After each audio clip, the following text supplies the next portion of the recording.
our third session of the Define the Essentials course on business model. John, a lot of our clients spend a lot of time and money on building out our course offering. Could you explain to us what the conversation on business model looks like?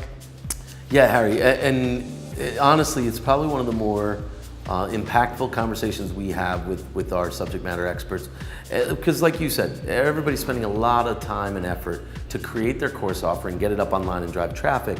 At the end of the day, they want to know that they can generate revenue out of that or make some type of impact.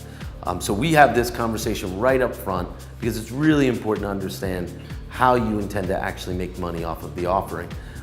So for us, it's really broken down into three categories, three options that are available today. Subscription, a lot of people want to sell subscriptions, which are essentially like membership sites. It's very popular, but it's got its own pros and cons to it. Course bundles, probably the most popular version that you see today, selling packages of content for a price. And then sponsorships, which is unique and probably not as popular today, but essentially bringing in a large entity to sponsor the users into your community or your course offering. Okay, and John, just while we're on the point, what about pay-per-view?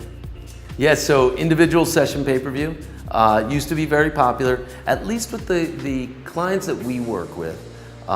That's kind of fallen to the wayside a little bit and been replaced with selling course bundles. And so we refer to bundles a little bit as pay-per-bundles. And I think a lot of that has been because of, it's just a small item to sell at a lower price tag, and you've got to be really marketing a lot and signing up a lot of users to generate a true revenue impact on a single session basis. So John, as you know, in every session I like to ask you if you can provide our audience with tangible takeaways. Could you provide them with key takeaways here? Yeah, absolutely, Harry. Just below the video you can download a worksheet that we would love you to do as soon as you finish this video. And it breaks down the three available options with 2 questions under each one and a very simple rating system. And just on a scale of 1 to 5, you're going to rate how likely your organization is to doing each one of these items. 1 being least likely, and 5 being the most, of course. And then you'll get it's a point system. Add them up in each category, and whichever category has the highest point total is most likely the right business model for you. So let's just walk through it very simply. Number 1 on that list is the subscription model. What's really critical to subscription models is number 1, what is your capacity to consistently create new content on a regular basis? 1 meaning you really don't have the content or the ability to do that, and 5 meaning you can. Number 2 on that is what is your desire to do customer service? So if you're going to grow a membership community like this, you're going to have to take care of those members on a regular basis. Number 2, course bundles. On course bundles, probably the most important thing is your ability to market well, or access a marketing affiliate network to drive the traffic, because you're selling course bundles, so you've got to continually bring in a new audience. And number 2 on that is, do you have a $1,000 idea? $1,000 idea? Yeah, $1,000. It's not $1 million idea or $1 billion idea, but if you're selling a course bundle, we want you to have a $1,000 idea and be able to price a bundle at $1,000 or more. Because when we look at it, it's just so difficult to drive traffic and get them to convert and purchase your course that if you price it much lower than $1,000, it's just really going to take a long time to have any substantial revenue impact. Next is sponsorships, and we like to say that this is probably the most unique billing or business concept. This is rated on what is your ability to access large enterprises, because those are the people who can sponsor large blocks of users in.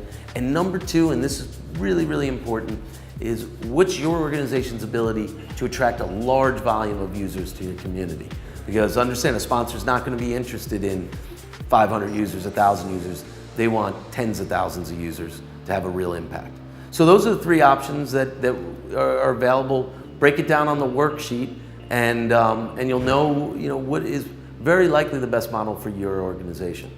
And John, I know you know it's coming. Can we do that right now? I know you like to do this, Harry, and I'm going to have to disappoint you this time.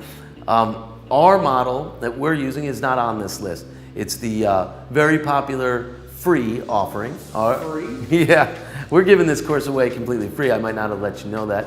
But yeah, it's not a business model per se, but it serves a real important purpose for us in this particular case. We're giving away our course for free because we want to drive awareness and spread knowledge on how to do this the right way. But a lot of coaches, consultants, and subject matter experts out there will go with the free model because they just want to add a value, an important value add to their end users. And so it does serve a purpose. It's not necessarily a sales model because it doesn't generate revenue, but it does work in some cases. Okay, well, John, that's actually a lot of great information, and that's a perfect segue into our next session on branding. We'll see you there.